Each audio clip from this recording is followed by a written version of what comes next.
High বন্ধুরা, welcome to my channel. তো আবারও চলে এসেছি তোমাদের সামনে নতুন একটি রেসিপি নিয়ে। তো আজকে আমি বানাবো মিষ্টি আলুর মিষ্টি। তো মিষ্টি আলুর মিষ্টি কী করে বানাতে হয় সেটাই তোমাদের সঙ্গে শেয়ার করব। তো বন্ধুরা, ভিডিওটা স্কিপ না করে সম্পূর্ণটা দেখতে থাকো কী করে আমি মিষ্টি আলুর মিষ্টি বানাই। তো এখানে দেখো কয়েকটা আলু আমি খুব সুন্দর করে আমি ধুয়ে নিয়েছি। আর এটা কিন্তু মিষ্টি আলু, আর এই মিষ্টিটা বানাতে গেলে কিন্তু এই আলুটাই লাগবে। তো এই আলুটার অনেকটাই নাম আছে, জানি না আর কি মানে মিষ্টি আলু আছে, লাল আলু আছে, এরকম নাম। তো তোমরা যে নামে চেনো। তো আমি মিষ্টি আলু দেখো 5টার মতন ধুয়ে নিয়েছি খুব সুন্দর করে। তো কড়াইতে আমি জল বসিয়ে দেবো। দেখো কড়াইটা আমি বসিয়ে দিয়েছি, দিয়ে দিলাম একটু জল। তো জলটা দেওয়ার পরে আমি আলুগুলো কিন্তু আগে থেকেই খুব সুন্দর করে আমি ধুয়ে রেখে দিয়েছিলাম। তো আলুগুলো এখন দিয়ে দেবো। দিয়ে আমি হালকা করে একটু নুন দিয়ে দেবো, হালকা মতন একদম দিতে হবে, এটা কিন্তু বেশি পরিমাণ দেওয়া যাবে না, একদমই হালকা মতন দিতে হবে। তো দিয়ে এখন একটু আমি ঢাকা দিয়ে রেখে দেবো কিছুটা টাইম, খুব সুন্দর করে আমি সিদ্ধ করে নেব। তো থালাটা উল্টে আমি একটু দেখে নেব সিদ্ধটা কেমন হয়েছে। তো দেখো দেখে বোঝা যাচ্ছে সিদ্ধটা পারফেক্টভাবে হয়ে গেছে, যেহেতু দেখো গায়ের চামড়াগুলো ফেটে গেছে, দেখতেই পাচ্ছ। আর সিদ্ধটা কিন্তু খুব সুন্দরভাবে হয়ে গেছে। তো এগুলো এখন আমি একটু উঠিয়ে নেব নাড়াচাড়া করে। তো এটা আমি দেখো উঠিয়ে নিয়েছি কিছুটা টাইম ধরে, এটা আমি শুকাতে দেবো, মানে জলটা রসটা টেনে যাবে। তো রসটা টেনে গেছে, তারপরে আমি আলুগুলো খুব সুন্দর করে আমি ছুলে নিয়েছি, দেখতেই পাচ্ছ। ছুলে নিয়ে এটা খুব সুন্দর করে আমি চটকিয়ে নিচ্ছি। এটা খুব সুন্দর করে চটকাতে হবে দেখো। আর এটা কিন্তু এত সুন্দর করে একদম মুলামের মতন করে একদম চটকাতে হবে, আর এটা খুব সুন্দর করে মিহি করতে হবে। এটা কিন্তু আঠালো আঠালো হয়ে গেছে, দেখতেই পাচ্ছ। আর এটা অনেকটা টাইম ধরে মাখতে হবে। তো দেখো মাখাটা কিন্তু আমি খুব সুন্দরভাবে করে নিয়েছি। তারপরে 1 চামচের হালকা কম একটু আমি ময়দা দিয়ে নিলাম। তো ময়দাটা দিয়ে আমি খুব সুন্দর করে এটা আমি মেখে নেব। তো ময়দাটা দিয়ে এটা আমি খুব সুন্দর করে মেখে নেব। আর এটা কিন্তু অনেকটা টাইম ধরে মাখতে হবে খুব সুন্দর করে। আর দেখো মাখাটা কিন্তু খুব সুন্দরভাবে হয়ে গেছে, মুলাম হয়ে গেছে। তো এটা একটা আমি ডোর মতন করে নেব। তো দেখো মাখাটা হয়ে গেছে খুব সুন্দর করে। আর মাঝে মধ্যে আমার ছেলেও দেখো থালাটার মধ্যে হাত দিচ্ছে, মানে ও মাখতে চাচ্ছে আমার মতনই।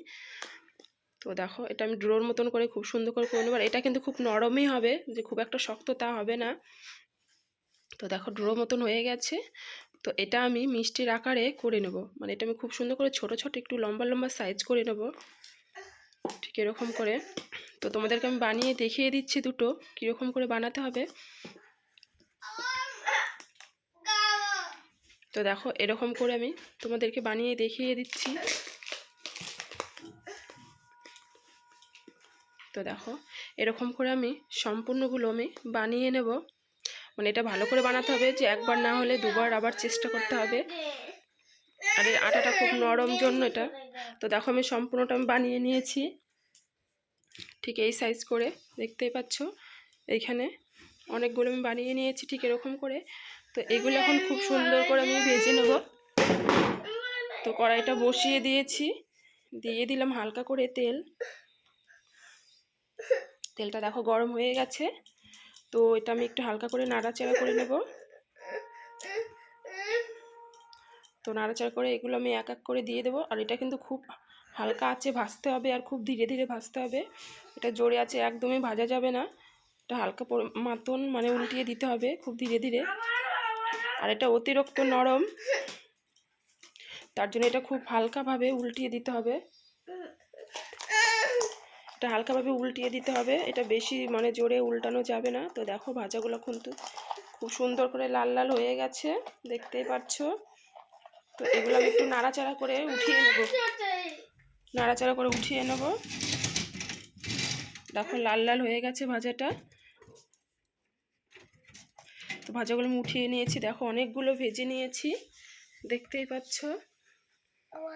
এখানে অনেকগুলো আমি ভেজে নিয়েছি, আর ভাজাগুলো কিন্তু খুব সুন্দর মুচমুচে হয়েছে। তো কড়াইটা আমি আবারও বসিয়ে দিলাম। হালকা করে কিন্তু আমি জল দিয়েছি, বেশি জল দেইনি। তো কিছুটা পরিমাণ মতন চিনি দিয়ে দিলাম। তো চিনি দিয়ে এটা একটু নাড়াচাড়া করে এখানে আমি দিয়ে দেবো এলাচ। তো দেখো এলাচের সেন্টটা কিন্তু দারুণ লাগে খেতে। তো এলাচটা আমি দিয়ে দিয়েছি, দিয়ে এটা আমি হালকা করে ফুটিয়ে নেব। এটা আমি হালকা করে ফুটিয়ে নেব। তো ফুটিয়ে নিয়েছি, দেখো খুব সুন্দর রসের মতন হয়ে গেছে, খুব সুন্দর রসের মতন হয়ে গেছে। তো এখন আমি মিষ্টিগুলো দেখো দিয়ে দেবো, ভেজে রাখা মিষ্টিগুলো। তো ভেজে রাখা মিষ্টিগুলো আমি দিয়ে দিয়েছি, দিয়ে আমি কিছুটা টাইম ধরে এটা আমি হালকা আছে একটু হালকা একদম ফ্লেমে হালকা আছে একদম এটা একটু আমি জ্বালিয়ে নেব। একটু আঠালো আঠালো ভাব হবে, একটু রস রস থাকবে, খেতে দারুণ লাগবে। তো দেখতেই পাচ্ছ সেন্টটাও খুব ভালো লাগছে, মানে সেন্টটা বেরিয়ে গেছে। তোমরা বানালে হয়তো বুঝতে পারবে, না বানালে বুঝতে পারবে না। তো দেখো বানানো আমার কমপ্লিট হয়ে গেছে। তো ভিডিওটা যদি তোমাদের কাছে ভালো লেগে থাকে লাইক কমেন্ট শেয়ার করো, আর বাড়িতে কিন্তু এটা বানিয়ে খেতে